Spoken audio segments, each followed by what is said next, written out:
Je ne connais pas les humoristes de la nouvelle génération. Là, on va tomber dans le vieux con. Je vais pas citer de nom, hein, mais sur 10 humoristes de la nouvelle génération, il y en a 9 qui sont à chier, quoi. Je le dis, je le revendique, et je leur ai dit d'ailleurs, ceux que j'ai croisés. Ils ne racontent rien, c'est du vide dans du rien, mais c'est à l'image d'une époque, hein. Mais évidemment, comme dans toutes les générations, il y a des pépites. Bien sûr, c'est beaucoup plus compliqué de faire rire aujourd'hui. Quand je les critique comme ça, moi, je les comprends tout à fait. Et moi, je démarre ma carrière maintenant, il y a 9 chances sur 10 que je sois comme eux, parce que les producteurs sont frileux, les chaînes sont frileuses, les médias sont frileux, tout le monde a peur de son ombre. Ceux qui veulent vraiment raconter quelque chose, faire de la critique sociale, prendre des risques, hein, ça s'appelle. Nous, à l'époque, c'était naturel, mais là, maintenant, ça l'est plus. Sur scène, je suis totalement libre. Éric Ciotti est un facho.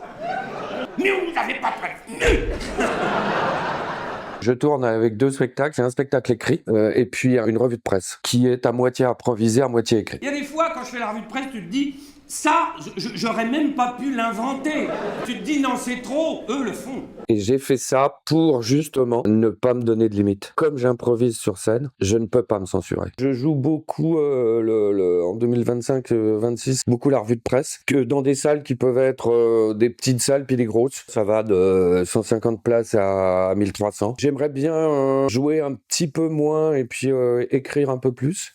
Je n'ai pas de rituel avant de monter sur scène.